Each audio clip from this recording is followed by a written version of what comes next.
Lawyers, what was your hold it moment where you knew you would win? Story 1. I had a client accused of taking a young woman's car and then crashing it/fleeing the scene. The girl testified at trial that she had given him the keys that night because she was drunk and would never, ever drink and drive. Apparently, she was unaware that I had requested and obtained a copy of her driving record, showing she received a DUI a month after the incident. I still remember the look on her face when I handed her driving record to her and said, "Except for that one time you got caught a month later, right?" The look on the judge's face was equally memorable. Story 2. I'm not a lawyer, but I took my old landlord to court when I was in college because they stole my security deposit over bullshit.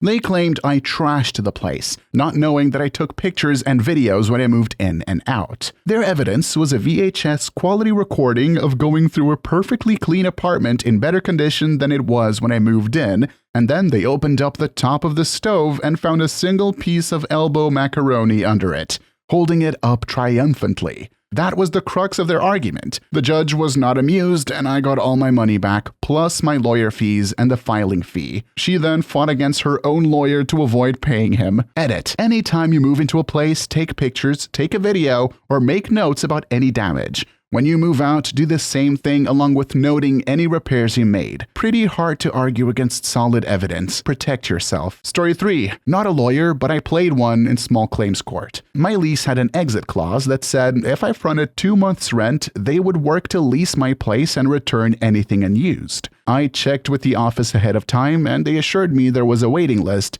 So I gave them 2 months and moved. They never returned a dime. I talked to the new tenant and confirmed they moved in a week later. In court, the judge was commenting on how he didn't see anything explicitly saying they would return any unused rent, even though that intent was stated to me a few times. Dumbo from the leasing office piped in with, "Your Honor, in almost every case we can return some money, but in this case we didn't have a tenant in the 2 months after he left." So she gave the case back to me, and I presented the affidavit from the new tenant confirming the move-in date. The judge awarded me double what they owed. Turns out, leasing office Dumbos 1 and 2 thought they could lie to me and return my excess rent money to themselves. Story 4. Not a lawyer, but years ago I had to do something at a strip mall in a bad part of town. Took me about 20 minutes, and then I found out that my car had been towed. I had to Uber to the tow yard. Giant sign says cash only. Had to call another Uber, drive to the ATM and back, and pay some $300. Got a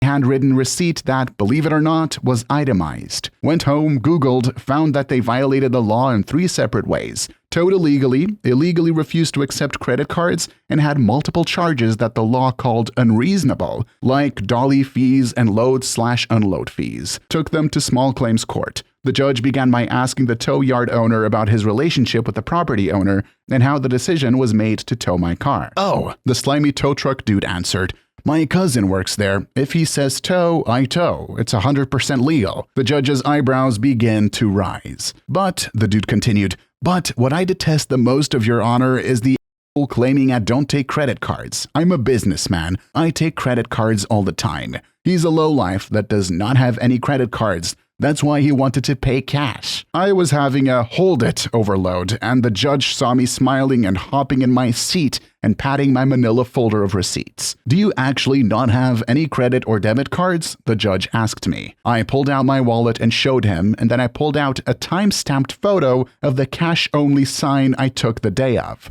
and another one I took the morning of the hearing. The guy mumbled something like, "Okay, you got me there," and then had nothing but, I didn't know that," when the judge asked him about the legality of each unreasonable itemized charge. Anyway, each violation pays double the total tow charge, and since there were 3, that's how I made $1,800 on a $300 investment. Whoa, what a roller coaster of a story. It's great to see that you didn't let the tow truck guy get away with breaking the law and took matters into your own hands. I'm glad the judge saw through his lies and you were able to get a nice payout from the whole ordeal. It just goes to show that doing your research and standing up for yourself can really pay off in the end. Well done. Story 5. My client was riding his motorcycle on a relatively calm street when this guy exited his garage without looking and ran over him. In a deposition, the guy brought a witness that was with him in the passenger seat. The whole time, the witness maintained that my client was driving too fast. and that there was no time to break the car. I asked him the same question a few times in different ways, making him tell the story again.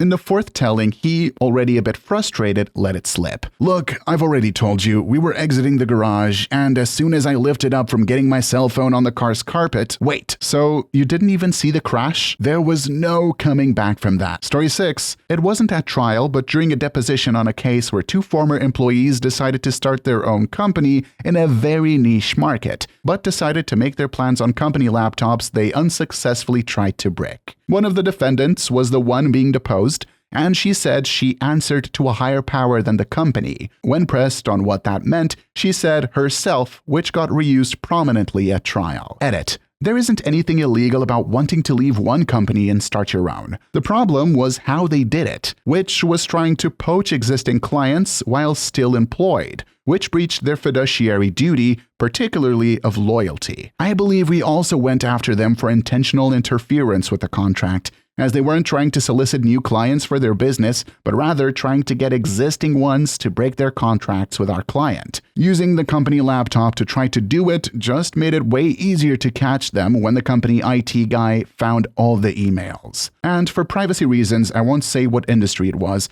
but to the person who asked, no. It was not a high-end escort service. I have never had to deal with one of those. I did have to ask a witness once about a sugar daddy website once, though, and that was fun. Story 7. I was reviewing the transcript of an interview with a child. The child made incriminating statements against my client. At one point, when discussing the allegations, the kid used an odd word, but I didn't think much of it. A few days later, I was watching a video of the child interacting with their grandmother, who hates my client, from about a week before that interview. The grandmother used the exact same odd word in the exact context the child later used it in. At that moment, it became clear that the child had been coached. It was the first real aha moment of my career. My blood boils when people coach children and use them in this way. You are a disgusting person to use a child like this. No one ever knows if a child is lying or telling the truth moving forward, which makes them so vulnerable. And the kid themselves just is destroyed by the lie. Sometimes they start to believe in the lie. Story 8. I worked on a case involving defective processors. In discovery, we got emails from the defendant's engineers that had worked on the processors.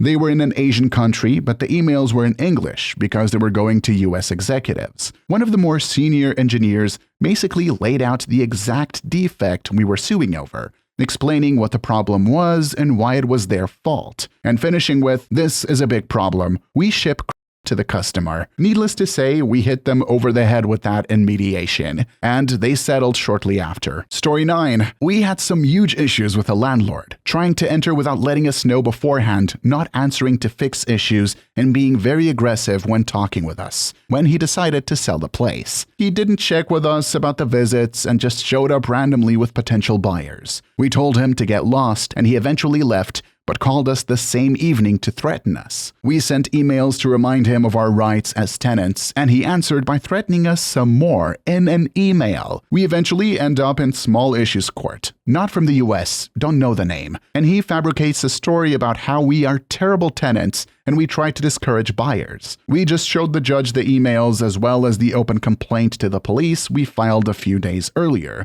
The judge couldn't believe it and gave him a formal warning and gave us 3 free months of rent. In the end, the guy just used a real estate company to sell the place. All went smoothly, and we still live there with lovely landlords that aren't completely bonkers. Story 10. I represented an elderly Indian couple who didn't speak English very well and owned a rental property. They had a tenant at the time who had not paid rent in over 6 months. They had tried to evict her on their own, but when they go to court, the tenant produced some handwritten notes which they had given her the year prior thanking her for the payment. But they failed to date the notes. Of course, the tenant added recent dates herself. The tenant also produced a partial certified check receipt, but most of it was illegible.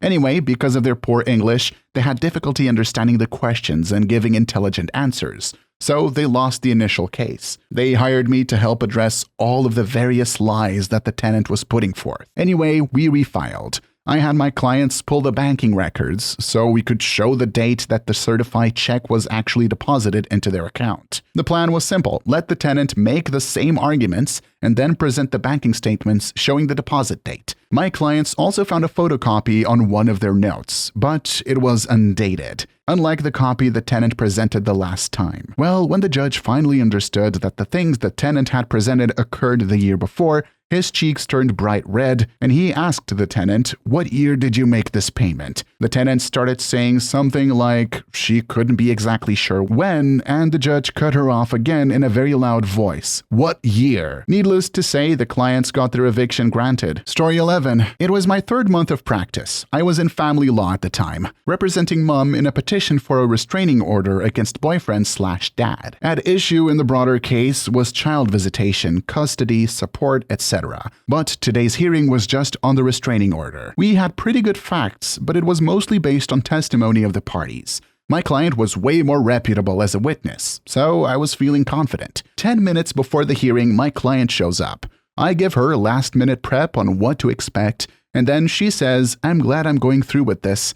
I can't deal with it anymore, and he's just getting worse. To top it off, he left me a drunken, ranting voicemail on Saturday. You have your phone with you?" Yes. We play the voicemail, and it's a full 2 minutes of ex-boyfriend screaming things like, "I should have f***ed you when we were together. You were always such a b***. I hope you burned to death in a fire." I didn't have time to ask her why the f*** she hadn't said anything to me about the voicemail before the bailiff called our case. We sit, the judge asks if either side has additional evidence, and I ask for permission to play the voicemail. My ex-boyfriend, who didn't have an attorney, didn't object, so I played the whole nasty 2-minute rant in open court. Judge goes, "We're going to take a brief recess before I issue my ruling. If the parties want to meet and confer in the hall, they're welcome to." The boyfriend knew he was We settled the whole damn case then and there. My client got her wish list in terms of custody, supervised visitation, child support, plus the restraining order to boot. Story 12. When I practiced insurance defense, I was handed a file to take over a slip and fall. Guy tripped on a hose and tore his ACL. The partner had taken the guy's depot already, so I read the transcript. I'm a Michigan football fan and have watched every game for 20 years. This guy testified he was the starting safety for a certain rival for certain years. Also, that he graduated with a double major that doesn't exist at that school. I immediately knew this was false. The partner didn't understand, dug deeper and lied about so much stuff unrelated to the fall for no reason. Eventually found high school records from football injuries of head trauma, knee injuries, and a slip and fall injury a few months after ours. He also testified he rehabbed an ACL surgery after 1 month. Motion for fraud on the court filed, immediately settled. Reply 1. It's so weird. I used to be a runner, just for fun, but I trained seriously because I loved it. Race times are pretty much public. You can look them up on racist sites. Someone told everyone at the gym that she ran half a marathon at a really fast pace. She would have won if she had been true. Her time was like 45 minutes slower. She hadn't even placed in her age group. Someone claims to have won a small local marathon, but they didn't even run. It's such a bizarre lie, and runners look this stuff up so all your training buddies know you're a liar. Story 13. I was testifying for the defense where a young man had been arrested for assaulting a police officer, allegedly throwing bottles during some unrest in Oakland following the verdict in the trial of the cop who shot Oscar Grant in the back on the BART platform. I had been there filming stuff, caught his arrest on video, and his brother found my footage on YouTube and asked me to testify. I had only seen bottles being thrown from this one corner on a parking lot, from behind me, with the bottles flying over my shoulders. The defendant was in a group in front of me. On the stand, the prosecutor seemed to think I knew the defendant and was there basically committing perjury on his behalf. I explained why I had been there that night, that I had never seen this guy before, hadn't been coached by the defense, and hadn't been paid other than a small amount for my travel and time. Finally, exasperated after much back and forth, the prosecutor says, "Well, if you don't know the defendant, then why are you here testifying for him?" I thought for a moment and said, "I guess I just wouldn't want an innocent man to get convicted for a crime he didn't commit." He got visibly flustered and quickly moved on, trying to insinuate that if I didn't know him, how would I have known to be looking in his direction to see whether he was throwing things? I tried explaining that if you're looking at a group of random people and one of them throws something, you will naturally fixate your attention on that person. But because nobody in that group threw anything, there was nothing to notice in the first place. It looked like the police just grabbed him at random. They arrested. The defense attorney brought me lunch down the street, and then he got a call from his colleague that the jury took all of 10 minutes to return a not guilty verdict on the assault charge. They said my response was legendary, though, and that no attorney should ever ask a question they don't already know the answer to. This guy just seemed to have a narrative about a prior relationship to the defendant that he assumed was accurate and was trying to call my credibility into question. Your response to the prosecutor's question was both honest and powerful, demonstrating that you were there to simply tell the truth and stand up to what's right. The quick not guilty verdict speaks to the strength of your testimony and the importance of having evidence like your video. Story 14. When the petitioner's attorney called me my brother's name when I was on the stand. My brother is a bag and I don't associate with him anymore. But the dude has a lengthy criminal history and it pops up at traffic stops occasionally. So I was in court over custody of my oldest, and her mom's attorney was trying to paint me as a hypocrite for being an addict. I denied it all on the stand, and he said, "Now, James, I must remind you that you are under oath, and by denying this, you are committing perjury." I stared him in the face and said, "My name is Bill and James is my brother." Even the judge laughed at him, and the only reason we didn't bring it up sooner, we knew he submitted it as evidence but had no idea why, was because I really wanted to know what he was up to with all that. Story 15. My favorite was probably a DUI where the cop was in a BFF, also known as Buffalo Wild Wing, with my client watching a fight. Like the cop was standing at the bar in full uniform, then when my client walked by him to leave, followed him out. The client was only actually going to his car to grab his phone charger because he was going home with the bartender. Like, he hadn't even closed his tab yet. Cop arrested him and charged him with DUI for opening his car door, then fabricated this story for his report about how the client got in the car, turned it on, and began to pull out of the space to leave the parking lot. He also denied being inside the BWW on the stand under oath to my face. Surprise, I talked to the bartender at BWW and got the security tape. It very clearly, like surprisingly good quality, don't try to steal from a BWW by the way, showed the cop standing at the bar, watching my client walk out the front door, then followed him 30 seconds later. The parking lot camera also shows the client barely touching the door handle before the cop stopped him. Edit. The cop underwent an internal review where the board determined he hadn't done anything wrong. A few months later, he murdered an unarmed man while on patrol. He also trains new cops now and tells young college girls he pulls over to call him Tommy. Bit of a soapbox. Cops don't need a reason to lie about what you say, do, or didn't say/do. I read hundreds of police reports. None of them are 100% honest. Cops lie under oath all the time. This story is just fun cause I got to prove him wrong and save my client from a conviction. If you are stopped by a cop for any reason, make sure you know your rights. Do not offer information. Do not consent to a search. Do not have a lengthy contract without a lawyer present or asking if you're under arrest. Story 16. My client was accused of brutally murdering a dog. Cop testified that there was no testing of the blood nobody ever found and admitted it could have, in fact, run away. However, the eyewitness said he could see the down the hallway from the dining room. Cop testified there was no hallway and the dining room was on a different level of the house than the supposedly took place. Then the person who was leading the lynch mob against my client around town for the last year testified that she had been in the apartment between the two visits by the cop to evaluate the scene. Nobody, a compromised crime scene, the witness who couldn't see anything, and admission that there was no proof the dog was lifeless. The closing argument lasted 3 seconds. Your Honor, I'm asking for an acquittal. Story 17. Not a lawyer, but we had no evidence that the woman who slammed into my stopped car going 85 miles per hour was drunk until she indignantly admitted it on tape in her deposition. She busted into my deposition and demanded she goes first because I was a lying. She excitedly told my lawyer that the police report was wrong because it said she was coming from the movie theater when she was actually coming from her friend's bar. Did you have anything to drink at your friend's bar? Of course. How many drinks? I don't know. They just keep my glass full. Did you take any medicine that day? Methadone and low blood pressure medicine. I see. The cops had refused to breathalyze her at the scene because her husband was a firefighter that they knew personally. They told her to go home, sober up, and go to the hospital later. I heard the whole thing but had no proof until she handed it to me. They settled the same day. Please leave your story down below in the comments. I would absolutely love to make a video about them in the future. And also, don't forget to like and subscribe. And until next time, peace.